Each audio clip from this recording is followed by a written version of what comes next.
Good morning, Guardians. The Hijabi Gamer here, and it is Friday, and there was an update for Streamlabs. So if there's any issues, let me know in the comments. It's bright and early. I don't have a lot of time to really test things out. Just let me know if there are any problems. It should be fine. It looks fine. I gotta get to work, but not before I let you know what is going on with Zer today, because as you can see, we're not in the tower. Nope, we are in the reef. And for all the people who naysayed and said, no, he never shows up in the reef, what are you talking about? It happens. It's not very often. I suspect it's because you need to unlock the reef. The tower is available to you the moment you start. Basically, not completely. The reef is not. So it takes a little bit to get to the reef. But we are in the reef, and he is here, and he's got some stuff. Anyway, as you know, the usual disclaimer, this is Original Destiny, Destiny 1. Which means Zer is only available for 48 hours. He arrives for me here in non-existent New Jersey. Shh, secret. We don't talk about New Jersey. What happens in New Jersey stays in New Jersey, all right? At 5 a.m., and he is gone from me by Sunday, 5 a.m. every week. It's not like Barraketeer, who's every other week. So you have 48 hours, less than 48 hours by the time you see this video. I said just 5 a.m. Eastern Standard Time, Sunday, whatever it is for you. Anyway, he's always in the same location when he's in the reef. And the connection is stable. I'm impressed. So far, it's been pretty good. Thank you, Bungie. Heading to the right. He's always over here. So see, there's this little room here. All right. You can see, what's his name? Brother Vance. All the way over there. I say they gotta bring him back, but they gotta bring him mega cool. I have a whole idea for Brother Vance that would make him just kick ass. Anyway, there he is. The cat is being the cat. She wants more food, even though she just ate an entire can. No, you're not getting any more. Anyway, we have some decent stuff this week. First off, we got the Monte Carlo and Super Spy, which I got Monte Carlo in Destiny 2. And then kind of just, I can't get into Destiny 2. Not anymore. There's so many great games out there that's like, why am I going to play Destiny 2 when I can play? Right now, I'm into Final Fantasy 7. I'm playing Crisis Core, Rebirth, and Remake all at the same time. So, anyway, Monte Carlo has basically, it's the same as Destiny 2, more or less. I like the Monte Carlo as a hunter. There's an advantage to the Monte Carlo as a hunter in Destiny 1 that... Comment down below and let me know in the comments if it's true for a hunter. So first off, what does the Monte Carlo do that makes it so great? So the Monte Carlo, first off, you're getting Super Spy. Super Spy is this. This is Super Spy. This is the ornament you are getting. So why do I like Monte Carlo? So it's kinetic. It's pretty fast. Rate of fire, low impact, but it has this. Dealing damage with this weapon reduces your melee cooldown and grants a chance to fully charge your melee ability with each kill. So you'll hear a little chirping sound, and like if your melee if you use your melee and you need to fully charge it again, just keep killing, and it's not that off. It's pretty fast. It will reset it for you. Now, why is this great for me as a hunter? And I looked on Destiny 2, I didn't see. See, one of the great things about the hunter is we have this thing called Knife Juggler. Precision kills with throwing knife immediately resets its cooldown. So if you can stand there, right, and if you can get kills with throwing the throwing knife and doing precision kills over and over again, that's great. If you happen to miss, Monte Carlo is great. Now, why do I like using Knife Juggler so much? For a Challenge of the Elders. Because if you solo Challenge of the Elders, one of the great things about the Hunter's throwing knife is the Hunter's throwing knife counts as a precision kill and a melee kill. This is the exact same number of points you get for whatever is the bonus for that week. So, for example, I have my card. No, I don't have. Yeah, no, I do. This week's bonus is Super Kill bonus, which absolutely 100% sucks for a hunter, especially a Golden Gun hunter, okay? Because that means basically every time you get your super, there's an exotic that I think doubles the number of shots or makes it 4. No, it makes it 4 shots. So what, you're getting like 4 kills? This means you get the exact same points with your throwing knife as you would get with a super kill bonus, and you could get a lot more.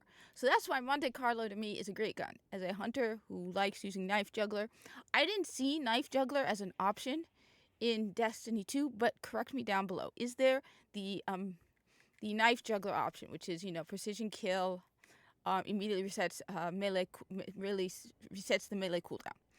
I didn't see it. but maybe I missed it, so comment down below. But that's why I like Monte Carlo. It's great.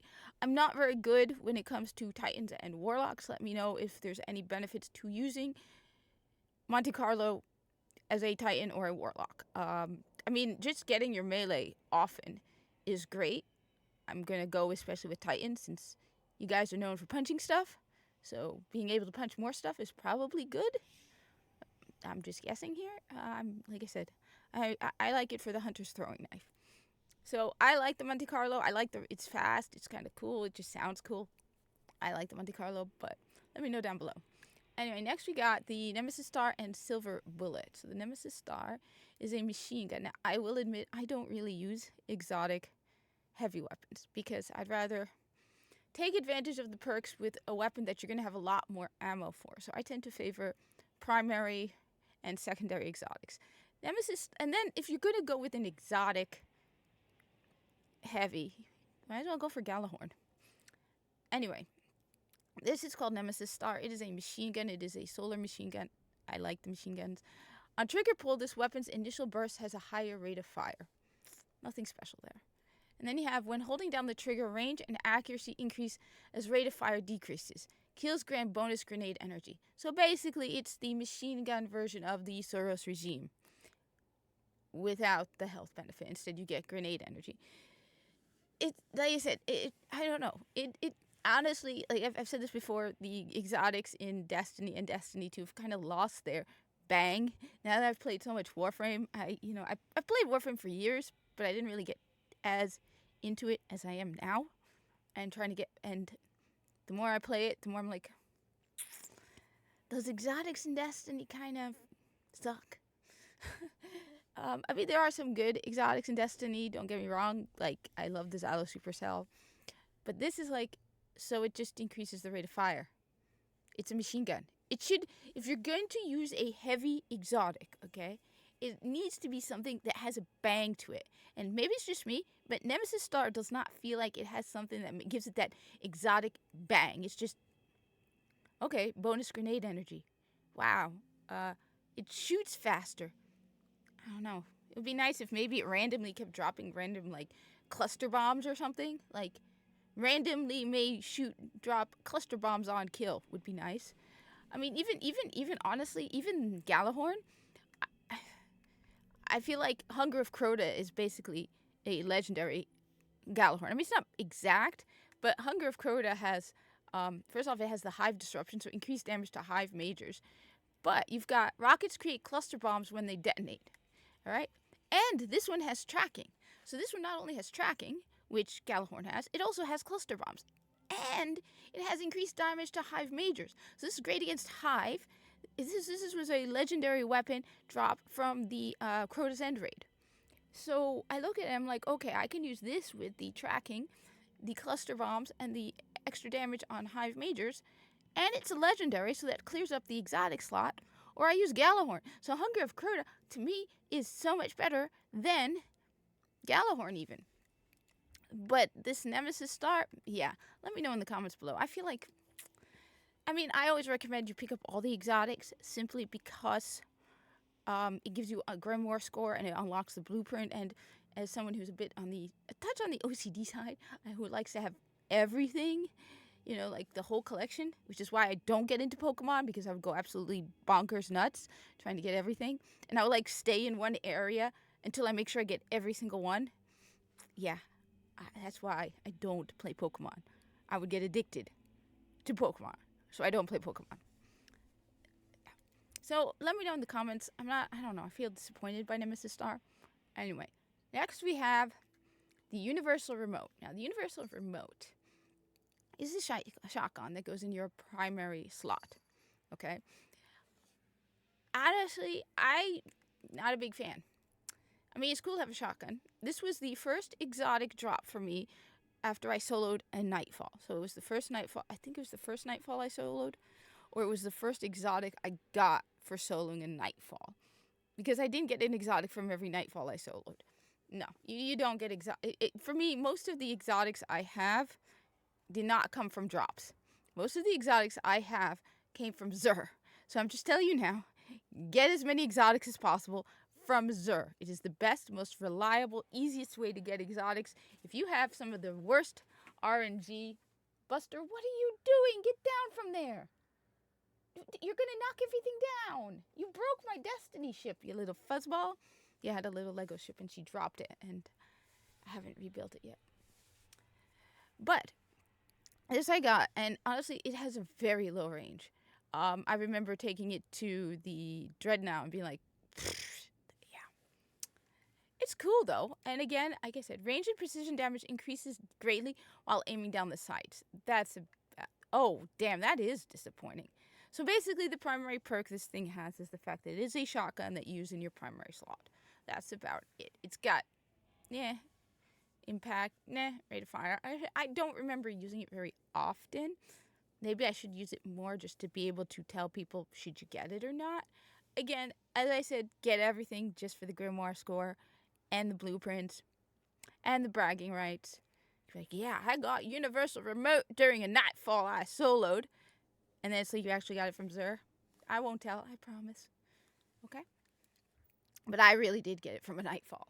And we got the armor piece. Well, we got the Legacy Engram. One of these days, you know what? One of these days, maybe next week, I will spend a day collecting strange coins. All right? Going out there and getting strange coins. Raising my faction packages up so I can get 31 strange coins. And I will get a Legacy Engram on screen. All right? Either I'll try to do it this weekend and have it done by Sunday and post it as a short clip video, or next week I will have enough strange coins to pick up a Legacy Engram and see what we get. Alright? In fact, maybe I'll try to do that as a weekly thing. Like, alright, I will get it. I will do the RNG and make it like, maybe even make it a, will she get crap this week? Or will she get something worth it? Because most of the time you're going to get year 1 stuff. Alright? Anyway, we got the armor pieces. We got the glass house for the Titan. I will not deny it looks pretty cool. Alright? It also passes the Corpus helmet rule. It is smaller than a Corpus helmet. So good. As I've said, if it is bigger than a Corpus helmet, it is too big. So we've got Bathed in Light. Blessing of Light and Weapons of Light last longer. Let me know, does it make a difference? Seriously, Titans, let me know in the comments below. Because, for example, in Destiny 2, I'm probably the only person who has religiously used the Raiden Flux chest piece and have never removed it from my Guardian. Because that thing basically doubles or triples the length of your super. It doesn't say that in the comments. It doesn't tell you that it does that. But the moment I take that thing off and to use another exotic, you can tell the massive difference in the length of your super. And when you have that thing on, you can basically do ridiculous amounts of damage because your super just doesn't end. So, while I'm a big Solar fan, on Destiny 2, I have played just nonstop Arc Strider because they're acrobats of death, and I have used Raiden Flux. I know it's boring, but I still love Arc Strider after all this time. So, comment down below. That's the thing that's different between Destiny 2 and Destiny in general and Warframe. In Warframe, this would give you the exact, percentage. Increases Blessing of Light by 25% or something like that. Or increases it by 5 seconds. This is lasts longer. You don't know how much. So, comment down below. Titans, do you like this thing? Does it make a difference? Are there any exotics that you prefer over the glass house? Again, it looks pretty cool. I like the whole glass thing. Okay? I'm guessing it's not actually made of glass or wouldn't last very long. Alright. Next, for the hunters, you have the Lucky Raspberry. Alright? We've got the Arc Bolt. So this basically Arc Bolt Grenade chains further, spawn with full grenade energy. My understanding is this is great for Crucible. I rarely use Lucky Raspberry. It's great also for Arc Burn, but again, it's hard to get in Crucible anyway, so I'm not a big Crucible person. I should get better at Crucible, just because, everyone thinks gamer, they think PvP, are you playing Fortnite and Call of Duty, and I'm more of a PvE person, honestly, definitely more of a PvE person, but, one of these days, I don't know. I hear there's a lot of cheating going on in Crucible too, so at least Destiny 2 Crucible. But my understanding, this is great for Crucible because if you get taken out, you spawn with full grenade energy, and your arc bolt grenade chains further. But let me know. As I said, I've said this multiple times. I'm just a big fan of the Frosties when it comes to grenades, because it just increases grenade and melee regeneration the more you run around. When I'm not using the Celestial Nighthawk, which I'm using right now. So, but it's a good one to have. Just because, like I said, unlocks the blueprint, gives you Grimoire score. I do have the Lucky Raspberry. I may not have it with me. Yeah, no, I have it with me. All right. Finally, for the war. Oh, right. I have to decide which one is the best. Let's go with first. Let's see what the war. For the Warlocks, we have the Purifier Robes. Activating Radiance from Death disorients nearby enemies. This feel like, I've said this before, but this feels like when you die in Warframe and everything gets blown back when you come back. I don't know. I mean, don't they already just get, like, blown back when you... For some reason, my brain is freezing. I don't know. Let me know, Warlock. So, like, if I were to go with my favorite, it would be the Titan Glasshouse. While you don't know the length of how long it increases Blessing of Light and Weapons of Light, I know that we use them often during raids and against bosses. So, while, I mean, let me know, Titans, if the increase in time is that good or bad. I'm going to go with it's decent based on the raid and flux. But I do know we have often relied on Blessing of Light or Weapon of Light during raids. So that's why I'm going to go with that first. I am then going to go with... I'm going to go with the Lucky Raspberry because, come on, you get grenades back. And you get Arc Bolt. And it's Hunter. I'm sorry, Warlocks, but you automatically get a slightly lower score in my which one is better simply because Ikora Rey is your Vanguard. And she's great for Insomniacs, but that's about it. Sorry, Warlocks. So, number 2 is Hunters. Let me know in the comments if you disagree or agree. Go right ahead. Appreciate it. Let's see. And then we get the usual other cures. Oh, weapon-wise, I'm going with the Monte Carlo, definitely. But that's because, as I said, for me as a hunter, it has an advantage where I use the throwing knife, the knife juggler. So that's why I like Monte Carlo. That's why I often carry it with me because of that. Because it's really great for me in Challenge of the Elders. Because some of these bonuses, like bonus points, go to stuff that really, it depends on what class you're playing. Like I said, people have told me, oh, no, if you use Tether in Challenge of the Elders, it counts as a super kill. So I tried it. No, they don't. Does not. Unless they specifically are killed with the Tether, which you basically, yeah, that's basically, you can have 3 shots with your Tether or 1 big shot, right?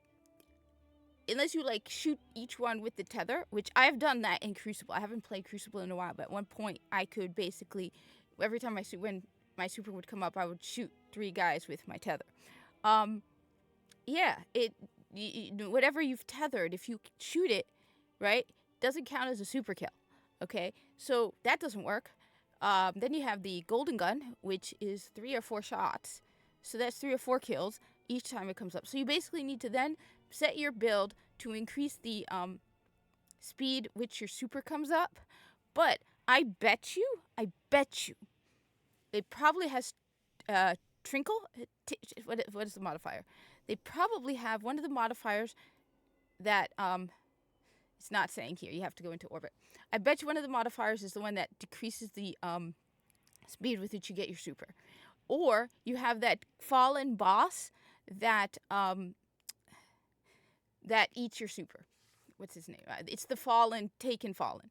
So yeah, it's difficult. It's a challenge to get your super up. That's why it's probably designed for 3 people, and everyone should be dropping orbs, etc., etc. But when you're by yourself, yeah, this isn't the best super either to use. I've accumulated enough points to redeem $5 Xbox gift card. So the only one really you have a chance of doing multiple kills with is Blade Dancer. Now, personally, I go with Gunslinger because I can use the Gunslinger attack against the boss. The golden gun against the boss, which is why I have Celestial Nighthawk. So Knife Juggler really helps. Anyway, that's it for this week. Thank you for watching. Like, comment, subscribe, and I hope to see you in the tower. Let me know, do you want me to collect strange coins and try out those legacy engrams? See what I get. Will I get something good next week or something bad? Truthfully, I will probably get a year 1 thing, which I don't have, and it will probably give me some more grimoire because I've been stuck at 4955 for ages. So it would be nice to finally cross the 5,000 threshold. I am over 5,000 on PlayStation, which is how I got the Lore Master emblem in Destiny 2, which I never remove.